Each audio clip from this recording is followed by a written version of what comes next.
Welcome to your daily news deep dive. It is January 27th, 2025. We're covering a lot of ground today, A lot. from California wildfires and their aftermath Right. to a battery fire raising concerns about clean energy technology to Trump shaking things up in the White House. Oh, yeah. We'll unpack what's happening in the world and what it all means for you. For sure. Let's start close to home here in California. Okay. We've been seeing intense rain after those devastating wildfires, Yes. which is causing a whole new set of problems. Definitely flash flood advisories are in effect for parts of Los Angeles County, Oh, wow. particularly in areas recently scorched by wildfires. I see. This creates a very real risk of mudslides. Oh, no. So authorities are urging caution. That makes sense. This situation highlights the interconnectedness of climate change impacts. Yeah. What begins as a fire hazard can rapidly transform into a flood risk, Right. creating cascading challenges for communities. The LA Times featured a story about a man in Altadena Oh, really? who lost his home, Wow. his vintage cars, Oh. his entire neighborhood in those fires. That's awful. His dream 66 Corvette is gone. Oh, gosh. That kind of loss is just irreplaceable. Yeah. It really brings home the human cost of these events. It does. It's a stark reminder that behind the headlines, there are real people grappling with unimaginable loss. That's true. As climate change intensifies, Right. we can expect these stories to become more frequent. Yeah, unfortunately. Yeah. Switching gears to the global stage. Okay. The World Bank is spearheading a massive $35 billion loan project Wow. aimed at expanding electricity access in Africa. That's huge. This sounds like a positive step, It does. but what are the specifics? So the plan is ambitious, Okay. focusing on building small-scale solar installations in rural areas alongside other grid improvements. I see. The World Bank president called it foundational to everything. Wow, foundational to everything. However, it's important to note that this is a loan, not a grant. African nations will be taking on debt to implement these projects. Right. This raises important questions like, Right. is this the right approach to tackling energy poverty? Hmm. What are the potential pitfalls of such large-scale projects? Yeah. How will these nations balance addressing energy needs with managing debt burdens? Those are good questions. Yeah. While Africa grapples with energy poverty, Right. the U.S. faces its own energy challenges Right. with Trump back in the White House. Oh, boy. The political landscape is shifting dramatically. It is. We're seeing a rapid shift in federal policy, How so? with Trump issuing a flurry of executive orders. Really? One declares a national energy emergency, Wow. prioritizing fossil fuel development Yeah. and calling for regulatory rollbacks. Interesting. He's already targeting Biden's environmental justice initiatives I see. and weakening protections for endangered species. Hmm. These moves have triggered a strong reaction from environmental groups, That makes sense. particularly those concerned about the disproportionate impact of pollution on Black communities.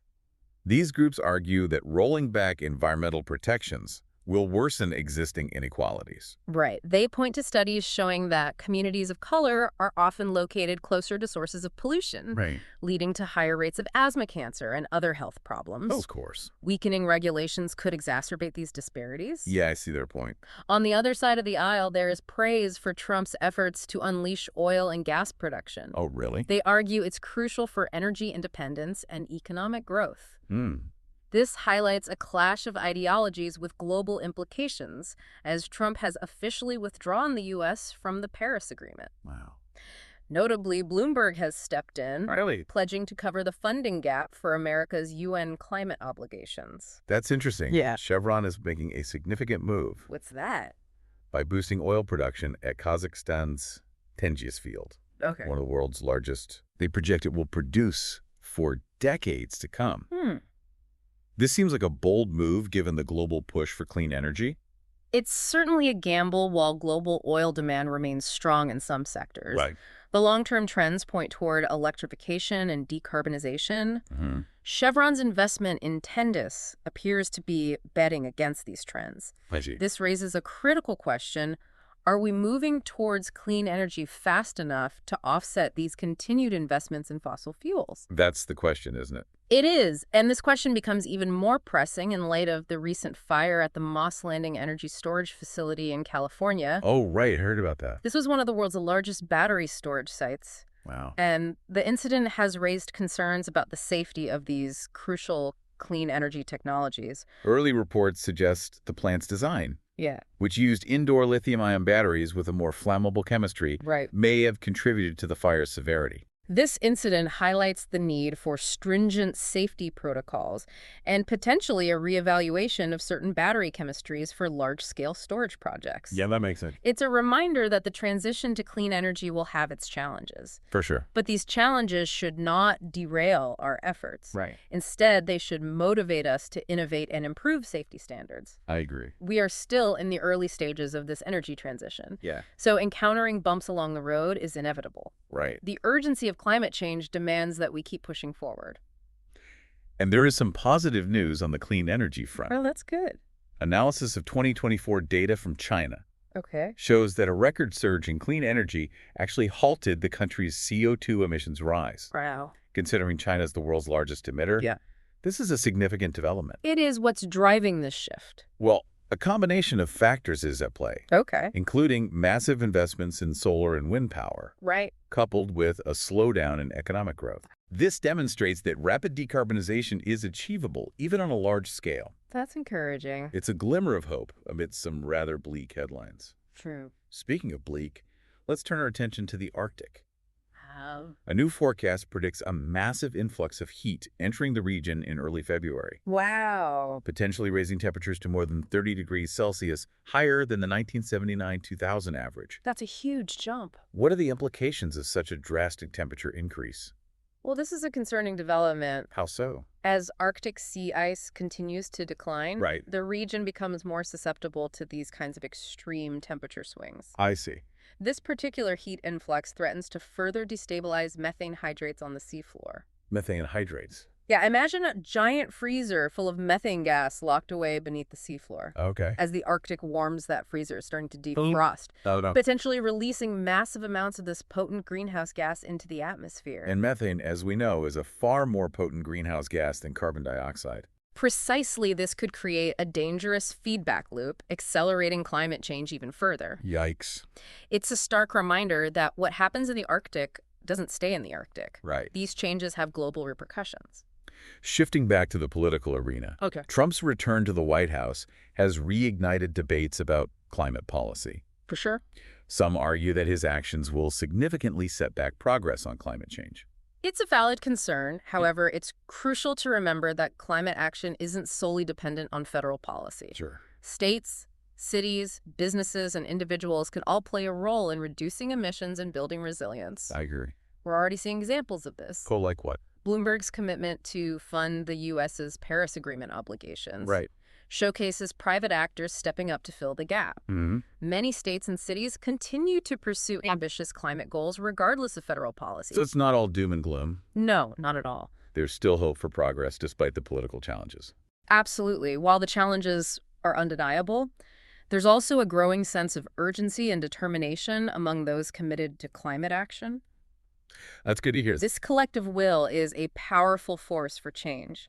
It seems like we're entering a period of intense political maneuvering and uncertainty. Yeah, it does. What key developments should we be watching for in the coming weeks and months? We'll keep an eye on how the Biden administration navigates the political landscape. Okay. They're facing pressure from both sides, Right. those urging bolder climate action and those seeking to roll back regulations. It'll be interesting to see how that plays out. And we'll also be watching closely to see how these policy changes impact communities across the country. For sure. Another major development to watch is the upcoming COP30 climate summit in Brazil, Oh, right. with the U.S. officially out of the Paris Agreement. Yeah. The dynamics of these international negotiations are shifting. They are Brazil's decision to appoint a veteran diplomat rather than their environment minister to lead the summit signals that political maneuvering will be intense.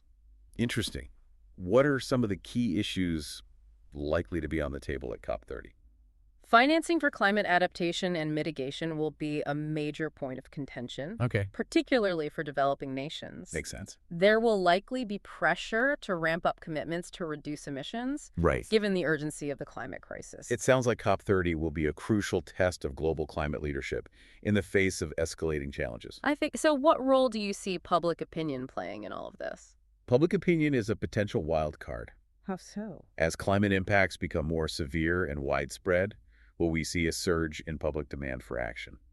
I guess we'll see. And how will that translate into political pressure? It's hard to say. These are important questions to consider as we move forward. Now, let's shift our focus to some specific examples of how climate change is impacting communities around the world and what actions are being taken to address these challenges. We've been discussing policy and global trends, but let's zoom in on some stories that illustrate the on-the-ground realities of climate change. Okay. Ultimately, these issues are playing out in people's lives, neighborhoods, and livelihoods. Right. One striking example comes from Greenland. Oh, really? Their lakes are becoming increasingly ugly, Ugly? How so? turning brown and murky Oh, wow. due to a combination of melting glaciers and increased algal blooms. I see. It makes you wonder if we'll need to update those travel brochures, right? Aha. Come see the stunning brown lakes of Greenland. Yeah, not quite the same ring to it. It's a visual reminder that even seemingly remote ecosystems are feeling the impacts of climate change. Right. These changes have cascading effects on local communities Yeah. who rely on those ecosystems for food, water, and cultural practices. Of course, closer to home, there's a story about a climate scientist in Los Angeles whose home was destroyed in the recent wildfires. Oh, yeah. It's a stark reminder that even those who study climate change are not immune to its impacts. It's true. It underscores the need for both mitigation, reducing emissions to slow down warming, and adaptation, adjusting to the changes that are already happening. Absolutely. Speaking of adaptation, a fascinating report out of the UK is exploring how climate and health policies can be better integrated. Interesting. They're looking at ways to address the health impacts of climate change, Like what? such as heat stress, air pollution, and the spread of infectious diseases. That's important. This report reinforces that climate change isn't just an environmental issue. It's a public health issue, an economic issue, a social justice issue. It touches every aspect of our lives. This interconnectedness emphasizes the need for a multifaceted approach to addressing climate change. I agree. Action is required at all levels, from individual choices to global agreements. We need to break down silos and work together across disciplines and sectors. The alternative is simply unacceptable. There's a lot of work to do, but there's also a lot of innovation and determination out there. And let's not forget the power of individual action. Right. Even small changes in our daily lives, like reducing our energy consumption, choosing sustainable products, and advocating for change, can make a difference. Absolutely. Every bit counts. And that wraps up your daily news deep dive for January 27th, 2025. Wow, that was a lot. We covered a lot of ground today. We did. From California wildfires to Arctic heat waves, from political maneuvering to clean energy innovations. Yeah. It's a complex and ever-changing landscape, but one thing remains clear. What's that? The future hinges on the choices we make today. So true. So stay informed, stay engaged, and stay hopeful. Great advice. We'll be back tomorrow for another deep dive into the news that matters.